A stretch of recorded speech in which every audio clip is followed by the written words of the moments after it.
साथियों नमस्कार, स्वागत है आपका एक बार फिर से चैनल में। हम लोग डेली टारगेट देख रहे हैं और आज हम 21वें टारगेट की तरफ बढ़ चले हैं। ठीक है, 20 लेक्चर हो चुके हैं, आज 21वां लेक्चर है। तो जैसा जानते हैं साइंस की क्लासेस शुरू हो चुकी हैं, आज दूसरा दिन है साइंस का। साइंस के साथ साथ हम हिंदी के प्रश्नों को भी देखते हैं, यानी जीएस और हिंदी हम साथ में लेके चल रहे हैं पीटी और मेंस के लिए। तो चलिए शुरुआत करते हैं बिना देर किए हुए 21वें लेक्चर की तरफ। तो आज का हमारा पहला प्रश्न है, हाइड्रोलिक ब्रेक कार्य करते हैं। हाइड्रोलिक ब्रेक जो है किस नियम पे? तो पास्कल के नियम पे कार्य करते हैं। किसके नियम पे? पास्कल के नियम पे। देखिए जो साइंस के प्रश्न होते हैं वो कम से कम 30 से 35 आते हैं। मैंने पिछले वीडियो में ही बता दिया था, बार बार बताने की आवश्यकता मैं नहीं मानता हूँ, क्योंकि आप सिंसियर स्टूडेंट हैं और ये बात मानते हैं। ठीक, तो जो है याद कर लीजिएगा, कम से कम 30 से 35 प्रश्न साइंस के आने वाले हैं। तो साइंस के प्रश्नों को बहुत ध्यान से देखिएगा, बहुत इंपॉर्टेंट होते हैं। ठीक, अगला है, समुद्र में तैरते हुए बर्फ के टुकड़े का कितना भाग समुद्र की सतह के से ऊपर होता है? ये प्रश्न बहुत इंपॉर्टेंट है, पूछा जा सकता है। 1/9 भाग जो है ऊपर होता है, यानी अगर मान लीजिए ये समुद्र है और जो है कोई बर्फ का टुकड़ा है तो 9 भाग उसका नीचे रहेगा, सिर्फ 1 भाग यानी 10 भाग, 10वें भाग में 1 भाग ऊपर रहेगा और बाकी 9 भाग नीचे रहेगा। ठीक, याद कर लीजिएगा। अगला है, जब साबुन के बुलबुले को आवेशित किया जाता है तो क्या होता है? अगर साबुन के बुलबुले को आवेशित कर दिया जाए तो उसकी त्रिज्या बढ़ जाती है। ठीक है, याद कर लीजिएगा। अगला है, तेल जल के तल पर फैल जाता है क्योंकि? अब देखिए आपने देखा होगा तेल जो होता है वो तल पर फैल जाता है जल के। इसका कारण क्या है? तो तेल का पृष्ठ तनाव पानी से कम होता है, इस वजह से तेल ऊपर तैरने लगता है। ठीक, अगला है, द्रव्य की बूंद का संकुचित होकर न्यूनतम क्षेत्र घेरने की क्रिया क्या कहलाती है? तो पृष्ठ तनाव कहलाती है। मैंने पिछले ही वीडियो में बताया था कि जो बारिश होती है, बारिश में बूंदें जो गोलाकार हो जाती हैं तो उसका कारण पृष्ठ तनाव होता है। ठीक है, अगला है, रेडियम की खोज किसने की? मैडम क्यूरी ने। पेनिसिलिन की खोज अलेक्जेंडर फ्लेमिंग ने। चेचक की जो है खोज एडवर्ड जेनर और एक्सरे की टॉमसन ने। ठीक है, अगला है, जब हम रबर बैंड खींचते हैं तो हस्तांतरित ऊर्जा किस में संग्रहित होती है? तो अगर हम रबर बैंड खींचते हैं तो हस्तांतरित ऊर्जा संग्रहित होती है स्थितिज ऊर्जा में। किसमें? स्थितिज ऊर्जा में। अगला है, हवाई जहाज से यात्रा करते समय पेन से स्याही निकलती है, उसका कारण क्या है? तो वायु दाब की कमी के कारण पेन से स्याही निकल जाती है। ठीक है, अगला है, पानी से भरे बीकर में बर्फ का टुकड़ा तैर रहा है, अगर ये पूर्णतः पिघल जाए तो पानी का तल क्या होगा? तो पानी का तल अपरिवर्तित रहेगा। क्या होगा? अपरिवर्तित रहेगा। ठीक, अगला है, किस ताप पर जल का घनत्व तो अधिकतम होता है? तो 4 डिग्री सेंटीग्रेड पर जल का घनत्व तो अधिकतम होता है, बहुत इंपॉर्टेंट है, याद कर लीजिएगा। अगला है, दाब या दबाव का यसाई मात्रक क्या है? दाब या दबाव का यसाई मात्रक क्या होता है? पास्कल होता है। अगला है, लेंस की क्षमता का यसाई मात्रक क्या होता है? तो लेंस की क्षमता का यसाई मात्रक होता है डायोप्टर। ऊष्मा का यसाई मात्रक क्या होता है? तो ऊष्मा का यसाई मात्रक होता है जूल। रेडियो एक्टिव पदार्थ की सक्रियता का यसाई मात्रक क्या होता है? तो रेडियो एक्टिव पदार्थ की सक्रियता का पूछा है यसाई मात्रक, तो बेकुरल होता है, इंपॉर्टेंट है, याद कर लीजिएगा। अगला है, संवेग परिवर्तन की दर बराबर होती है, तो संवेग परिवर्तन की दर बल के बराबर होती है। किसके? बल के। अगला है, क्रीम का दूध से पृथक होना आधारित है, तो क्रीम का दूध से पृथक होना अपकेंद्र बल पर आधारित है। ठीक है, कई बार पूछा गया है।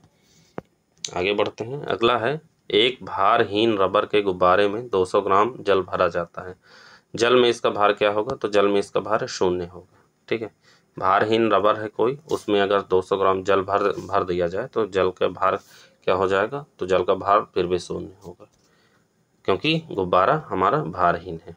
ठीक, अगला है, अंतरिक्ष यात्री एक सेब नीचे की ओर छोड़ता है, अगर कोई अंतरिक्ष यात्री है एक सेब नीचे की ओर छोड़ता है तो क्या होगा? तो सेब अंतरिक्ष यान के साथ गतिमान हो जाएगा। क्यों? क्योंकि ग्रेविटी तो स्पेस में होती नहीं, अंतरिक्ष में, जानते ही हैं। अगला है, रक्तदाब मापने का यंत्र क्या होता है? तो रक्तदाब मापने का यंत्र होता है स्फैग्मोमैनोमीटर। क्या होता है? स्फैग्मोमैनोमीटर, कई बार पूछा है। अगला है, शेविंग ब्रश को पानी से बाहर निकालने पर बालों का चिपक जाना। आप देखे होंगे शेविंग ब्रश अगर आप नहीं देखे हैं, आपके घर में होगा मे बी, या कहीं आपने और देखा होगा प्रैक्टिकली, तो उसको पानी में डुबाइए तो वो फैल जाता है पूरा, और जैसे ही पानी से बाहर उसको खींचेंगे पूरा चिपक जाता है आपस में, तो उसका कारण होता है पृष्ठ तनाव। ठीक है, ये सब प्रैक्टिकली चीज़ें हैं, ऐसा ही प्रश्न पूछता है प्रैक्टिकल वाली चीज़ें। ठीक है, एग्जाम में जो प्रैक्टिकली हम लोगों के बीच में होती है। अगला है, यदि जल में अशुद्धि मिलाई जाए तो क्या होगा। तो यदि जल में अशुद्धि मिलाई जाए तो क्वथनांक जो है बढ़ जाता है तथा हिमांक घट जाता है। ठीक, अगला है, हवा में लोहे और लकड़ी की समान भार की गेंद को समान ऊंचाई से गिराने पर क्या होगा। तो लकड़ी की गेंद बाद में गिरेगी। मान लीजिए 1 किलो लकड़ी की गेंद है, 1 किलो की, और 1 किलो की लोहे की गेंद है, तो सबसे देर में लकड़ी की गेंद गिरेगी। ठीक है, अगला है, पहाड़ों पर खाना देर से पकेगा क्योंकि। अगर आप पहाड़ों पर जाते हैं और जो है वहाँ खाना पकाते हैं तो उसका कारण क्या है, देर से पकता है, तो क्वथनांक वहाँ पे कम होता है, इस वजह से जो है पहाड़ों में खाना देर से पकता है। अगला है, जब जहाज नदी से सागर में जाएगा तब ऊपर उठेगा। क्या होता है, ऊपर उठता है। आप देखे होंगे कभी जहाज जो है और नदी से अगर सागर की तरफ, या वीडियो कहीं देखे हों, या मे बी आपने सामने से देखा हो, तो जब नदी से जो है सागर में उतरता है कोई जहाज़ तो वो ऊपर की तरफ उड़ जाता है। ठीक है, अगला है, बादल का तैरना। तो बादल का तैरना श्यानता के कारण होता है। किसके कारण, श्यानता के कारण। ब्यूटीरोमीटर का प्रयोग किस में किया जाता है। तो दूध की वसा की मात्रा मापने के लिए। ऑडियोमीटर ध्वनि की तीव्रता। एनीमोमीटर वायु की गति मापने के लिए। हाइग्रोमीटर वायुमंडलीय आर्द्रता मापने के लिए। हाइड्रोमीटर द्रव का अपेक्षित घनत्व मापने के लिए। क्या, द्रव का अपेक्षित घनत्व मापने के लिए। इसी तरह याद करते चलिएगा। जी का मान यानी गुरुत्वाकर्षण, मतलब कैपिटल जी का मान कितना होता है। तो कैपिटल जी का मान होता है 6.67 इंटू 10⁻11 न्यूटन मीटर स्क्वायर प्रति किलोग्राम स्क्वायर। ठीक है, तो इसी तरह ये प्रश्न पूछा गया है जो है RO में, और प्रश्न दे दिया है। अगला है, जी स्मॉल जी का मान कितना है। तो स्मॉल जी का मान होता है 9.81 मीटर प्रति सेकंड स्क्वायर। ठीक है, याद कर लीजिएगा दोनों को, चाहे लिख लीजिएगा। अगला है, सभी वस्तुएं पृथ्वी की ओर आकर्षित होती हैं, न्यूटन के पहले किस भारतीय ने बताया। तो न्यूटन के पहले किस भारतीय ने बताया था। तो ब्रह्मगुप्त ने बताया था। ठीक है, न्यूटन ने तो बहुत बाद में इस चीज़ को बताया, लेकिन सबसे पहले ब्रह्मगुप्त ने बताया था कि जो है सभी वस्तुएं पृथ्वी की ओर आकर्षित होती है। न्यूटन ने तो सिर्फ नाम दे दिया गुरुत्वाकर्षण का, लेकिन उससे पहले ब्रह्मगुप्त ने बता दिया था कि सभी वस्तुएं जो है पृथ्वी की ओर आकर्षित होती हैं। अगला है, चुंबकीय क्षेत्र का मात्रक कितना क्या होता है। तो चुंबकीय क्षेत्र का मात्रक टेस्ला से मापते हैं। ठीक है, अगला है, किसी गैस का तापमान बढ़ाने पर उसकी श्यानता यानी विस्कोसिटी पर क्या प्रभाव पड़ेगा। तो उसकी श्यानता बढ़ जाएगी। अगर किसी गैस का तापमान बढ़ा दिया जाए तो उसकी श्यानता भी बढ़ जाती है। अगला है, एक कार्बन क्रेडिट समतुल्य है। तो एक कार्बन क्रेडिट किसके समतुल्य होता है। तो 1000 किलोग्राम कार्बन डाइऑक्साइड के। ठीक है, जैसे हम लोग मानते हैं ना कि हम कार्बन को जो है कम करेंगे, जीरो कार्बन की तरफ बढ़ेंगे, तो एक कार्बन बराबर किसके समतुल्य है। तो कार्बन क्रेडिट जो है, एक कार्बन क्रेडिट होता है बराबर 1000 किलोग्राम CO2 के। ठीक है, अगला है, पायरोमीटर का मापन जो है, पायरोमीटर से क्या मापा जाता है। तो उच्च ताप का मापन जो है पायरोमीटर से किया जाता है। झूठ का पता लगाने वाले यंत्र का क्या नाम है। तो झूठ का पता लगाने वाले यंत्र का नाम है पॉलीग्राफ। क्या नाम है, पॉलीग्राफ। अगला है, गैसों का दाब मापने का यंत्र क्या है। तो गैसों का दाब मापने का यंत्र है मैनोमीटर। क्या, मैनोमीटर। अगला है, एक लड़की झूला झूल रही है, अगर उसमें एक लड़का आकर बैठ जाए तो आवर्तकाल क्या होगा। तो आवर्तकाल अपवर्तित रहेगा। अगर झूला झूल रही है तो, ठीक है, तो आवर्तकाल अपवर्तित रहेगा। अगला है, एक लड़की झूला झूल रही है, ठीक है, बैठकर उसके खड़े होने पर आवर्तकाल क्या हो जाएगा। अगर जो है बैठकर लड़की झूला झूल रही है और फिर खड़ी हो जाए तो उससे आवर्तकाल क्या हो जाएगा, कम हो जाएगा। ठीक, अगला है, उठते पिंड की ऊर्जा क्या होती है। तो उठते पिंड की ऊर्जा होती है पेशीय ऊर्जा से स्थितिज ऊर्जा में बदल जाती है। टरबाइन, टरबाइन क्या है। तो टरबाइन जो है यांत्रिक ऊर्जा से विद्युत ऊर्जा में बदलती है। वाष्प इंजन, वाष्प इंजन ऊष्मा इंजन से गतिज ऊर्जा में। ठीक है, अगला है विद्युत अपघटन। विद्युत अपघटन विद्युत ऊर्जा से रासायनिक ऊर्जा में। ठीक। अगला है एक लड़की दो पैरों पर सोफे में खड़ी है। एक पैर पर सोफे पे खड़े होने पर क्या हो जाएगा? तो दाब अधिक हो जाएगा। ठीक है, मान लीजिए दो पैरों पे कोई व्यक्ति खड़ा है सोफे पे तो कम प्रेशर है, लेकिन अगर एक पैरों पे खड़ा हो जाएगा तो सोफे पर प्रेशर बढ़ जाएगा। ठीक। अगला है चंद्रमा पर पलायन वेग का मान क्या होगा? तो चंद्रमा पर पलायन वेग का मान होता है 2.38 किलोमीटर प्रति सेकेंड। और पृथ्वी पर पलायन वेग का मान क्या होता है? तो पृथ्वी पर होता है पलायन वेग का मान जो है 11.2 किलोमीटर प्रति सेकेंड। ठीक है, इसी पलायन वेग को देख के ही सैटेलाइट लॉन्च की जाती है। ठीक है, जितने भी उपग्रह छोड़े जाते हैं। अगला है उबलते जल की अपेक्षा भाप से जलना अधिक कष्टकारी होता है, क्यों? यदि मान लीजिए पानी उबल रहा है और उसमें अगर आप उंगली डालते हैं, उसकी अपेक्षा अगर भाप से जलते हैं तो दोनों में से भाप से ज़्यादा कष्टकारी होता है जलना, क्यों? क्योंकि भाप में जो है गुप्त ऊष्मा होती है। ये कई बार पूछा है प्रश्न। ठीक, आगे बढ़ते हैं।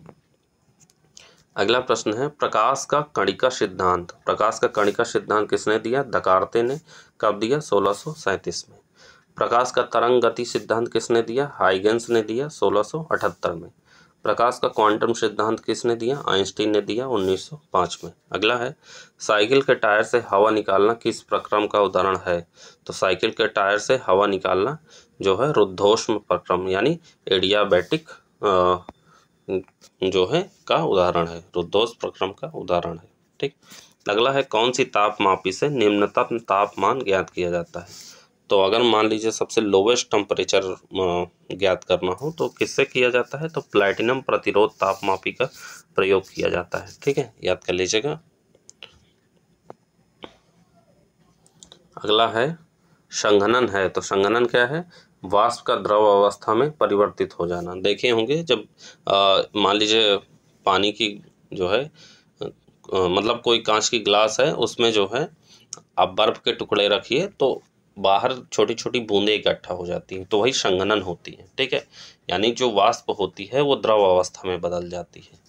अगला है मृग मरीचिका का कारण। मृग मरीचिका जानते ही हैं, जैसे मान लीजिए गर्मियों में जो है हमको दूर जो है पानी दिखाई देने लगता है, रेगिस्तान में जो है वो सारी चीज़ें होती है। तो मृग मरीचिका का कारण क्या है? तो मृग मरीचिका का कारण है वायुमंडलीय अपवर्तन और पूर्ण आंतरिक परिवर्तन। याद कर लीजिएगा। Optical fibre. ऑप्टिकल फाइबर जानते हैं क्या है?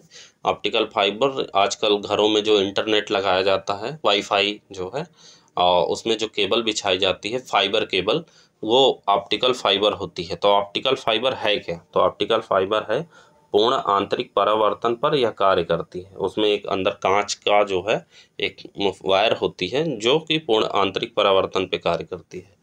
पूर्ण आंतरिक परावर्तन होगा यदि क्या होगा?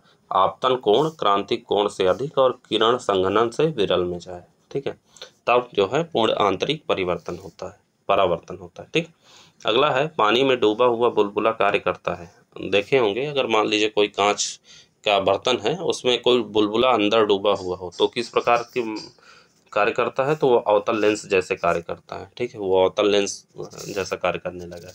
किसी लेंस को जल में डुबाने पर क्या होगा? तो यदि किसी लेंस को जल में डुबाया जाए तो अपवर्तनांक कम और फोकस दूरी अधिक हो जाएगी।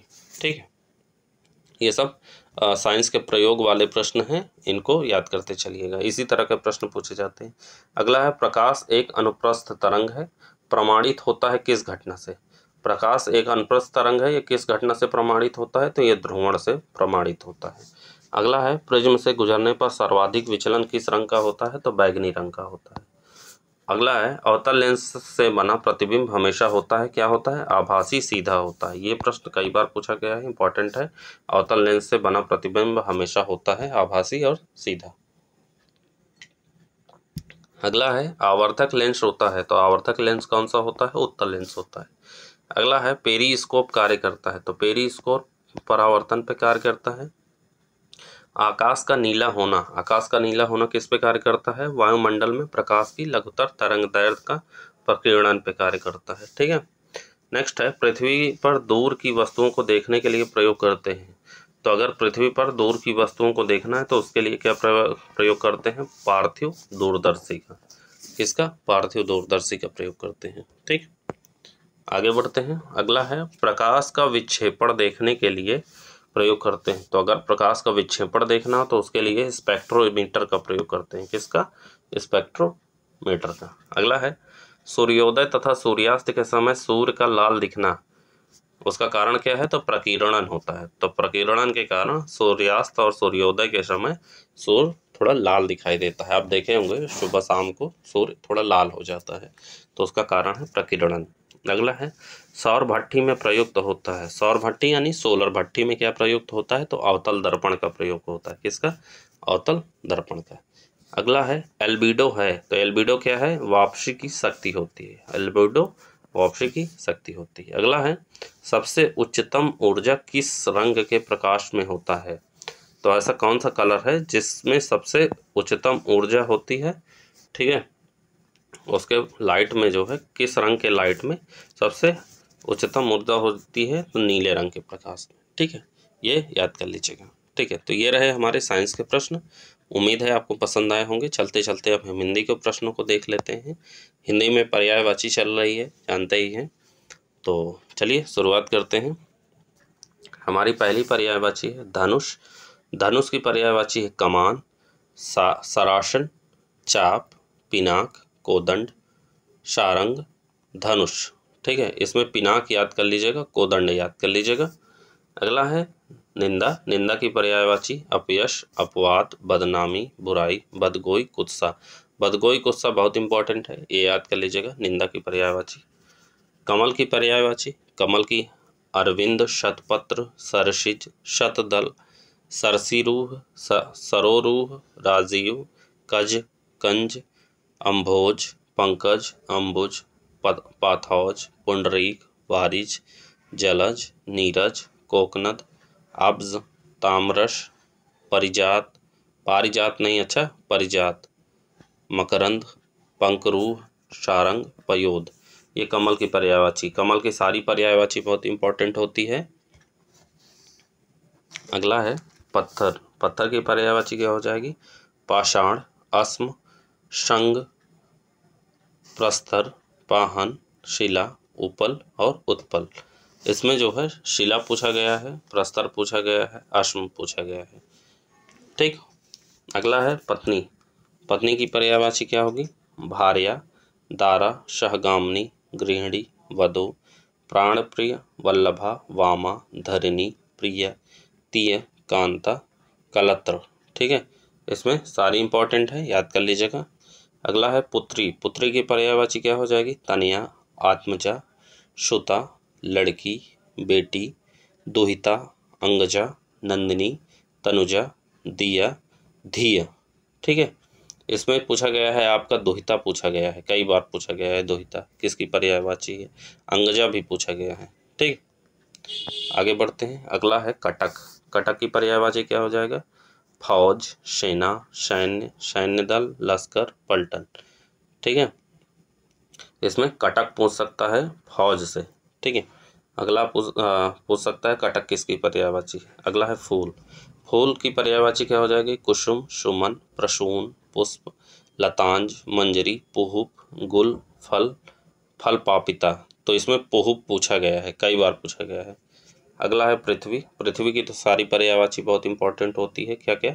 वसुधा, उर्वी, मेदिनी, मही, प्रहुभी, धाप्ती, जगती, छोड़ी, छिति, वसुमती, बीज प्रसु, धरती, अवनी, इला, धात्री, विपुला, अनंता, रसा, सागरांबरा। ठीक है, ये किसकी पर्यायवाची है? पृथ्वी की। अगला है पाप। पाप की पर्यायवाची अध, पातक, गुनाह, अपकर्म, कलश, कलुष, दोष। अपकर्म और कलुष याद कर लीजिएगा, पाप की पर्यायवाची है, इंपॉर्टेंट जो है। अगला है आकाश। आकाश की पर्यायवाची क्या क्या है? आकाश की भी सारी पर्यायवाची इंपॉर्टेंट है। गगन, नभ, अंबर, व्योम, अनंत, अंतरिक्ष, शून्य, अभ्र, दौ, पुष्कर, फलक, खे, घनवास, ईयत, देवपथ, खगोल, अंतरिक्ष, ये सारी आकाश की पर्यायवाची है। नदी की भी सारी पर्यायवाची इंपॉर्टेंट होती है। तरंगवती, निम्नगा, लरमाला, जयमाला, जयमाला तो कई बार पूछा गया है। नद, नदिया, तटिया, कल्लोलिनी, प्रवाहिनी, शैलजा, शैवालिन, कुलंकसा, द्वीपवती, सिंधुगामिनी। ठीक है, ये नदी की सारी पर्यायवाची इंपॉर्टेंट है। आगे बढ़ते हैं। अगला है पर्वत।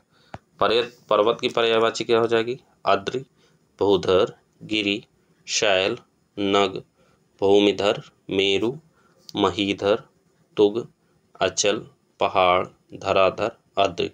इसमें जो है सबसे ज़्यादा इम्पोर्टेंट है आपका नग पूछा गया है, अचल भी पूछा गया है, आद्रि भी पूछा गया है। ठीक है, तो जो सबसे इम्पोर्टेंट है। अगला है नक्षत्र। नक्षत्र का जो है पर्यायवाची तारा, खरदोत, उडु, उडुगड़, ऋक्ष, सितारा, तारक, सारंग। ठीक है, सारंग कई सारी चीज़ों की पर्यायवाची होती है। ठीक है, तो सारंग इम्पॉर्टेंट है, उडू इम्पॉर्टेंट है, ठीक है, और तारक इम्पॉर्टेंट है, ये याद कर लीजिएगा। अगला है नरेंद्र। नरेंद्र यानी राजा की पर्यायवाची है, ये भी सारी इम्पॉर्टेंट है। राजा, राव, नृप, नृपति, महिष, अधिपति, भूप, नाजराज, भूपति, नरपति, भोपाल, नरेश, रवानी। ठीक है, ये आपके राजा की पर्यायवाची है। ठीक है, सब याद कर लीजिएगा। अगला है शंकर। शंकर की तो सारी इम्पोर्टेंट है, भगवान के जितने भी हैं, जितने भी भगवान मैं बताऊंगा वो सब इम्पोर्टेंट है, जरूर याद कर लीजिएगा। अगला है शिव। शंकर की पर्यायवाची क्या हो जाएगी? शिव, उमापति, शंभु, भोलेनाथ, त्रिपुरारी, महादेव, महेश, देवाधिदेव, कैलाशपति, मदनारी, चंद्रमौली।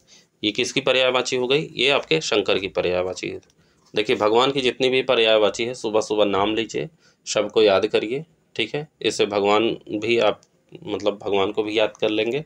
ठीक है, उनकी स्तुति हो जाएगी और साथ साथ जो है आपको भगवान, सारे भगवानों की पर्यायवाची, चाहे पार्वती हो, चाहे विष्णु कृष्ण हो, चाहे सरस्वती हो, चाहे जो है यमराज हो, कोई भी, मतलब यमराज की भी पर्यायवाची होती है। ठीक है, उसको भी मैं बताऊंगा। ठीक है, तो उन सबको अगर याद कर लेंगे तो जो है वो आपकी पर्यायवाची ठीक ठीक तैयार हो जाएगी। ठीक, पर्यायवाची को लिख लिख के याद करिए, नहीं याद हो रही है, यही तरीका है। ठीक, तो ये रहा हमारा आज का सेशन। आज हम 21वें लेक्चर की तरफ बढ़े हैं। ठीक है, इसी तरह सारे लेक्चर आएंगे लगातार। तो चलिए मिलते हैं अगले वीडियो में, तब तक के लिए जय हिंद, जय Bharat, thank you so much.